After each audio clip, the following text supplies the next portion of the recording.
الحمد للہ وکفا وسلام علی عبادہ الذین اصطفى اما بعد فاعوذ باللہ من الشیطان الرجیم بسم اللہ الرحمن الرحیم۔ معزز سامعین، آج 30 مارچ بروز جمعرات 2023 بعد نماز فجر کا یہ درس قرآن و حدیث 8واں روزہ 8واں درس ہے، اور آج کا عنوان ہے 5 چیزوں کو غنیمت سمجھو۔ غنیمت کا مطلب ہے جو چیز بڑی جد و جہد بلکہ جنگ کے بعد جہاد کے بعد حاصل ہو، اس کو غنیمت کہتے ہیں۔ تو یہ غنیمت کا لفظ خود حضور پاک صلی اللہ علیہ وآلہ وسلم نے اس حدیث مبارکہ میں استعمال فرمایا ہے، اور یہ حدیث پاک ترمذی شریف میں اور دیگر کتب حدیث میں ہے، بڑی مشہور و معروف ہے۔ عن عمر بن میمون الاودی رضی اللہ تعالی عنہ قال قال رسول اللہ صلی اللہ علیہ وآلہ وسلم لرجل وهو یعظہ۔ حضرت عمر بن میمون اودی رضی اللہ تعالیٰ عنہ بیان کرتے ہیں کہ سرکار دو عالم صلی اللہ علیہ وآلہ وسلم نے ایک شخص کو واعظ کرتے ہوئے، نصیحت کرتے ہوئے فرمایا، اغتنم خمسا قبل خمس، کہ 5 چیزوں سے پہلے، 5 چیزوں کے آنے سے پہلے 5 چیزوں کو غنیمت سمجھو، یعنی ان کی قدر کر لو، اس کے بعد موقع نہیں ملے گا۔ نمبر 1، شبابک قبل حرمک، بڑھاپے کے آنے سے پہلے جوانی کی قدر کرو۔ بولو جی، بڑھاپے کے آنے سے پہلے جوانی کی قدر کرو۔ اب جتنے عللو تللو میں پھنسے ہوئے ہیں سارے جو نوجوان ہیں، گانے والے اکثر جو جوان ہیں، فلموں والے، ڈراموں والے یہ جوان ہیں، اور یہ جتنے مٹر گشت کرتے پھرتے ہیں سب جوان ہیں۔ اب تراویحوں میں نہیں آتے، زیادہ تر نوجوان ہیں۔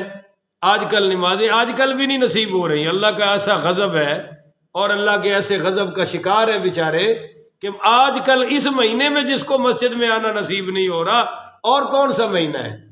اس سے اعلیٰ تو کوئی مہینہ پر جب پہلے تو خیر بوڑھوں کو بڑی فکر ہوتی تھی، اب بوڑھے بھی تاش کھیل رہے ہیں، بوڑھے بھی ڈرامے دیکھتے ہیں، بوڑھے بھی کہتے ہیں مولوی صاحب ٹائم پاس نہیں ہوتا۔ میں نے کہا فکر نہ کرو، فرشتے آنے والے ہیں، تیرا سارا ٹائم پاس قبر میں کرائیں گے، کیونکہ تجھے پتہ نہیں قبر میں ہونے والا کیا ہے۔ تو امام بخاری رحمۃ اللہ علیہ بخاری شریف میں لائے ہیں کہ رجل شاب نشأ فی عبادت اللہ، کہ بندہ کا جو عبادت کرنے کا سیزن ہے وہ جوانی ہے۔ ولایت کا جو اصل سیزن ہے وہ کون سا ہے؟ جوانی ہے۔ بڑھاپے میں اللہ سب کو قبول فرمائے، میں انکار نہیں کر رہا کہ بڑھاپے والا بھی نہ آ جائے بڑھاپے والا بھی، تاکہ اللہ اس کے پچھلے معاف فرما دے، مگر اصل جو سیزن ہے وہ جوانی ہے۔ ہمارے نبی کریم صلی اللہ علیہ وسلم جوان تھے جب آپ نے اعلان نبوت فرمایا ہے، 40 سالہ جوان تھے آپ۔ حضرت ابوبکر صدیق جوان، اور پھر چند جوان کٹھے ہوئے اور غار میں چھپ گئے، وہ بھی نوجوان تھے، اصحاب کہف۔ اللہ نے ان کی جوانیوں کا ذکر قرآن میں فرمایا ہے۔ تو اصل چیز یہ ہے کہ جوانی کے آنے سے پہلے، بڑھاپے کے آنے سے پہلے جوانی کی قدر کر لو، یعنی اس کو اللہ کی عبادت میں لگا لو۔ مزے کی بات یہ ہے کہ بابا بیچارہ 20 تراویحاں کھڑا ہو کے پڑھ رہا ہے، اور جوان پیچھے بیٹھا ہوتا ہے۔ وہ جب قاری صاحب کہتے ہیں نا اللہ اکبر، تو وہ پھر اٹھ کے رکوع میں شامل ہو جاتا ہے۔ تو ایسی ناکام جوانیاں، ایسی نکارہ، اور پتہ نہیں کن کاموں میں بیچارے پڑے ہوئے ہیں۔ اللہ کی عبادت میں لگنا اور جوانی کو کھپانا، یہ اصل ولایت کا سیزن ہے۔ پہلی بات تو یہ ہوگی جی۔ دوسری بات، میرے نبی کریم صلی اللہ علیہ وآلہ وسلم نے فرمایا وصحتک قبل سقمک، کہ کمزوری کے آنے سے پہلے صحت کی قدر کر لو۔ بھئی جوانی تو ہے پر صحت ہے، بڑے بڑے جوان بیمار دیکھے ہیں، بڑے بڑے بچے بیمار دیکھے ہیں، اور جب یہ بیماری میں آتا ہے تو پھر کہتا ہے کاش میرے پاس بھی صحت ہوتی، میں بھی تہجد پڑھتا۔ بھئی جب تیری صحت تھی تب کیوں نہیں پڑھی تو؟ اب بڑی خواہشیں کر رہا ہے۔ اب آپ کو ایک حدیث سنانے لگا ہوں۔ اگر کوئی بندہ صحت کے عالم میں اللہ کی عبادت کرتا کرتا کرتا اچانک بیمار ہو جائے، تو اللہ تعالیٰ فرشتوں سے فرماتے ہیں کہ جو اعمال نیک یہ بیماری میں کرتا تھا، صحت میں کرتا تھا، وہ ان سب کا ثواب بیماری میں جاری کر دو۔ سبحان اللہ۔ جیسے ریٹائرڈ آدمی کی پینشن حکومت جاری کرتی ہے نا، اللہ اعمال صالحہ کی پینشن جاری کر دیتا ہے۔ سبحان اللہ۔ پر آپ دیکھ لو 80% صحت مند نیکی کی طرف آنے کو تیار ہے؟ بولو تو صحیح، قدمیں نہیں اٹھتے مسجد کی طرف۔ گھروں میں چلو پڑھ کے تو ابا کو جواب دے دیں گے، ابا جی پڑھ لی ہے، بس تو گھر میں کیوں پڑھ رہا ہے؟ ایک نبینا صحابی آئے اور کہنے لگے یار اچھے بھلے نمازیوں کو یہ بیماری ہے گھر میں نماز پڑھنے کی، اور وہ کہنے لگے یا رسول اللہ مغرب عشاء فجر میں مجھے لانے والا کوئی نہیں، میں نبینا ہوں اور بوڑھا ہوں، کمزور ہوں، آپ مجھے اجازت عطا فرما دیں کہ یہ اندھیرے والی نمازیں میں گھر میں پڑھ لوں۔ آپ نے فرمایا اجازت ہے۔ پھر وہ تھوڑی دور گئے تو فرمایا اس کو واپس بلاؤ۔ وہ واپس آئے تو سرکار دو جہاں صلی اللہ علیہ وآلہ وسلم نے فرمایا کیا تجھے اذان کی آواز آتی ہے؟ اس نے کہا جی آتی ہے۔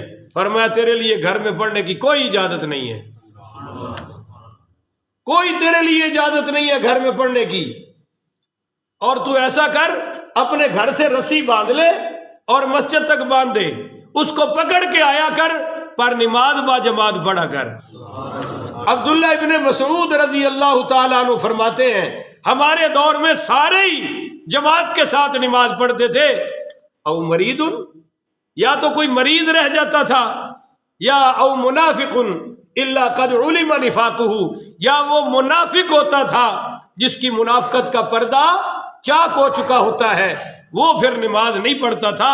وگرنہ جو ہمارے دور کے مریض ہیں وہ چل نہیں سکتے تھے اور دو آدمیوں کے کندھوں پر ہاتھ رکھ کے سہارا لے کر آتے ہیں اور نماز جماعت کے ساتھ پڑھتے تھے۔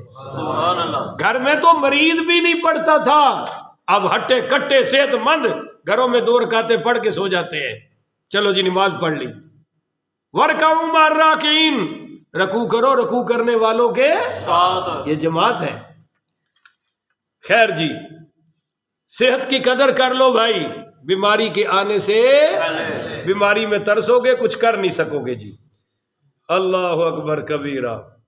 میں طواف میں تھا تو آپ کو پتہ ہے کہ حجر اسود کے بوسے میں بڑی دھکم پیل ہوتی ہے، وہاں ایک بابا نیچے گر گیا، او ہو آخری سانسوں پہ پہنچ گیا، پاکستانی تھا، پنجابی تھا، بڑی مشکل سے اس کو ہم نے، میرے ساتھ اور کوئی 2-4 لڑکے لگ گئے، ہم نے اس کو باہر نکالا، یہ اس کی کیفیت ہو گئی تھی۔ اور میں نے کہا بابا جی جب آپ نکل ہی نہیں سکتے، اندر پہنچ نہیں سکتے، تو دور سے فلائنگ کس کر لو، تمہیں کس نے کہا کہ اندر جا کے بوسا لو، اور یہ تمہاری حالت ہو چکی ہے۔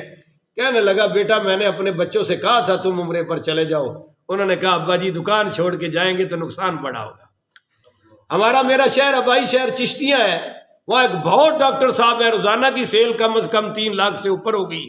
اس کو کسی نے کہا کہ عمرہ ہی کر لو ڈاکٹر صاحب، بڑا خاندانی جٹ ڈاکٹر ہے، کہا جی عمرہ ہی کر لو۔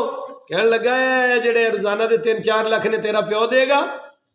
اب وہ 6 ماہ سے ڈاکٹر صاحب خود بیمار پڑے ہوئے، اٹھ بھی سکتے؟ اب کوئی اس سے پوچھے جا کے بھی تیرا وہ 3.5 لاکھ روزانہ کا کدھر گیا؟ یاد رکھے کہ روزی دینے والا اللہ ہے۔ آج میں آپ کے سامنے قسم اٹھا رہا ہوں، اللہ کی قسم، اور یہ میرے نبی نے چونکہ اٹھائی ہے میں بھی اس لیے اٹھا رہا ہوں، اللہ کی قسم، دین کی راہ میں لگا ہوا روپیہ اللہ تمہاری 7 نسلوں تک واپس کرتا رہے گا، وہ کبھی ضائع نہیں ہوتا، نہ دنیا میں ضائع ہوتا ہے نہ آخرت میں ضائع ہوتا ہے۔ حج پہ لگے، عمرے پہ لگے، مدرسے پہ لگے، مسجد پہ لگے، علماء پہ لگے، طلباء پہ لگے، اللہ کہتا ہے میرے بندے تو نے مجھ پر قرض چڑھا ہے، میں تیری 7 نسلوں تک اس کو واپسی عطا کرتا رہوں گا۔ اور سبحان اللہ کی سبحان اللہ۔ آگے فرمایا وَغِنَاكَ قَبْلَ فَقْرِكَ، اگر تمہارے پاس کھانے پینے کی سہولت ہے، مال ہے، تو غربت کے آنے سے پہلے پہلے اس کی قدر کر لو۔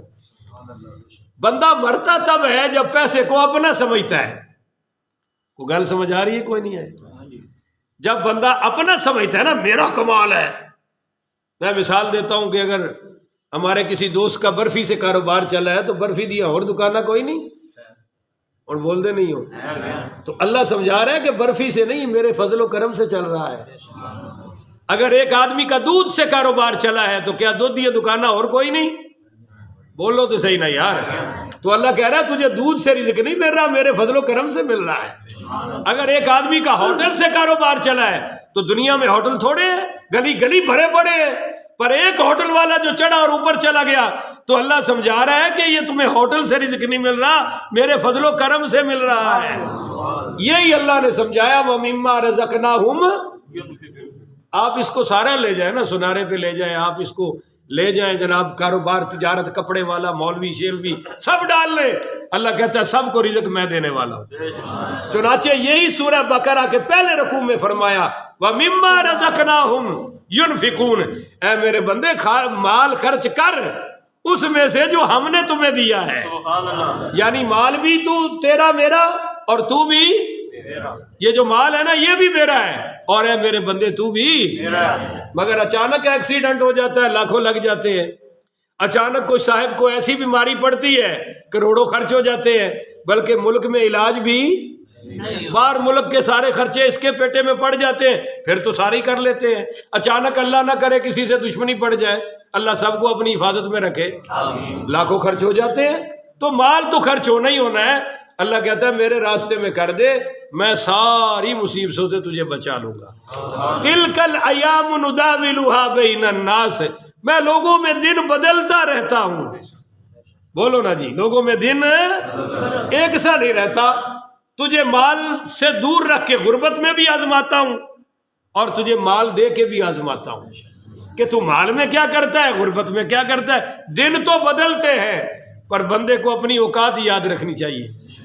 اوقات جو بھول جائے نا، اللہ اس کو وہاں سے پھینکتا ہے کہ نیچے اس کو آنے میں پتہ ہی نہیں چلتا میں کدھر سے گرا اور کہاں گرا. اوقات نہیں بھولنی چاہیے بھائی. اس پہ میں آپ کو ایک حدیث سناتا ہوں، بات لمبی بھی نہیں کروں گا، بڑی مختصر. ایک اندھا تھا بنی اسرائیل کا، یہ ہمارے نبی نے قصہ سنایا. ایک کوڑ کا مریض تھا، ایک ٹکلا تھا یعنی گنجا تھا بالکل، اور اس وقت بالوں میں بڑا حسن ہوتا تھا عرب میں. ان تینوں کے پاس ایک فقیر آیا، فرشتہ آیا. اندھے سے پوچھا کہ تیری کو خواہش؟ کہنے لگا مجھے اللہ آنکھیں دے دے تو میں کم از کم اپنی ماں کا دیدار تو کر لوں، میں تو محروم ہوں، میں نے دنیا میں کیا دیکھا. اللہ اس نے دعا کی، اللہ نے فوری آنکھیں عطا فرما. اس کو اس فرشتے نے ایک گائے کا بچہ دیا، کہا بھائی اس سے کاروبار شروع کرو. بڑھتے بڑھتے وہ 100 سے بھی اوپر چلی گئی. پھر وہ فرشتہ کوڑ کے مریض کے پاس آیا جس کی گالوں سے بھی خون ٹپک رہا تھا. اس سے پوچھا تیری کو خواہش؟ کہنے لگا اگر اللہ تعالیٰ صحت دے دے تو بڑا کمال ہے. تو فرشتے نے دعا کی، اللہ نے صحت عطا فرما دی اور گائے کا بچہ دیا، یعنی وہ بچڑی جنہوں وچھی کہندے ہو وہ دیتی. وہ بڑھتی بڑھتی 100 تک پہنچ گئی. اور وہ ٹکلے سے پوچھا تیری کو خواہش؟ کہتا ہے یار میں لوگ منہ چھپاتے ہیں، میں سر چھپاتا رہتا ہوں، اگر اللہ مجھے بال دے دے تو کمال ہو جائے. اس فرشتے نے دعا کی، اللہ نے بال عطا فرما دیے. اونٹنی کا بچہ دیا، اونٹنی چھوٹی سی، اور اس سے بڑھتی بڑھتی 100 سے اوپر ہو گئی، ایڑ بن گئے. جی یہ تینوں اپنے وقت کے مالدار ترین آدمی بن گئے. جب بن گئے تو پھر ایک فقیر آیا ٹکلے کے پاس، وہ جو پہلے ٹکلا تھا.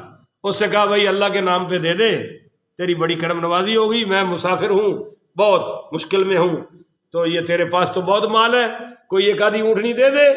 کہنے لگا یہ ہماری محنت کی کمائی ہے. جن بھی نو دولتی ہے نا وہ انجی کہندے نے، یہ باپ دادے کی کمائی ہے، ایسے کو پھوکوں سے بن گئی ہے، تجھے اٹھا کے دے دوں، چل نکل یہاں سے.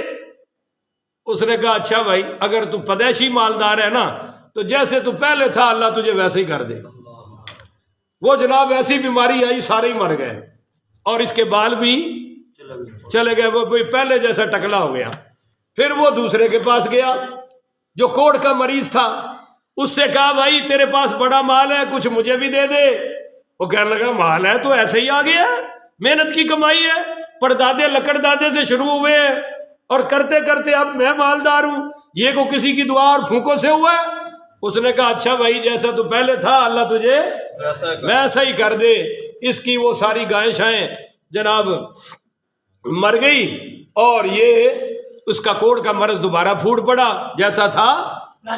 پھر وہ تیسرے اندھے کے پاس گیا جس کو بکری دی تھی اور اس کو کہا کہ بھائی میں غریب آدمی ہوں, کبھی تیرے پاس بھی کچھ نہیں تھا, تو اندھا تھا, در بدر کی ٹھوکریں کھاتا تھا, تجھے اللہ نے مال دیا ہے, مجھے بھی دے دے. تو یہ کہنے لگا ہاں بھائی میں تو واقعی بڑا غریب تھا, بڑا کمزور تھا, اللہ کا فضل ہے, یہ جتنی بکریاں کھڑی ہیں تجھے جتنی ضرورت ہے لے جا, سبحان اللہ. مجھے کوئی فرق پڑنے والا. نہیں. تو اس نے کہا بھائی اللہ تجھے مبارک کرے, میں وہی فرشتہ ہوں, اللہ نے تمہارے تینوں کی آزمائش کے لیے بھیجا تھا, وہ 2 ناکام نکلے, تو کامیاب ہو گیا. تو یہ حضور فرما رہے ہیں کہ وغنا کا قبل فقرک, اپنی دولت مندی کو فقر آنے سے پہلے غنیمت سمجھو, اور وہ فراغ کا قبل شغلک, مصروفیت سے پہلے اپنی فراغت کو غنیمت سمجھو. فراغت ہے قرآن پڑھو, فراغت ہے درود شریف پڑھو, فراغت ہے نمازیں پڑھو, نوافل پڑھو, تہجد پڑھو, اور سب سے بڑی بات ہے قرآن کی تلاوت کرو. اور وہ حیات کا قبل موتک, 5ویں بات یہ ارشاد فرمائی کہ اپنی زندگی کو موت سے پہلے غنیمت سمجھو, کیونکہ اگر فقر نہ بھی آئے, بیماری نہ بھی آئے, بڑھاپا نہ بھی آئے, تو موت سے تو کوئی بچ سکتا. تو عمل جو ہے نا جی وہ موت سے پہلے ہیں, بولو موت کے بعد ہے. آج حساب کوئی نہیں, عمل ہے, اور جب ہم مر جائیں گے تو پھر عمل کوئی نہیں, حساب ہی حساب ہوگا. تو مرنے کے بعد نا جی سورہ مزمل کا آخری رکوع پڑھو. مرتے وقت بخیل آدمی دعا کرتا ہے کہ یا اللہ دنیا میں دوبارہ بھیج دے, میں مال بھی خرچ کروں گا اور تیری عبادت بھی کروں گا, پر اللہ کہتا ہے اب دوبارہ میں تمہیں دنیا میں, لہذا دنیا سے جانے سے پہلے یہ جو زندگی ہے اس کی قدر کرے. اللہ تعالی ہمیں اس کی توفیق عطا فرمائے. آخر ودعوانا ان الحمدللہ رب العالمین. پڑھیے جی.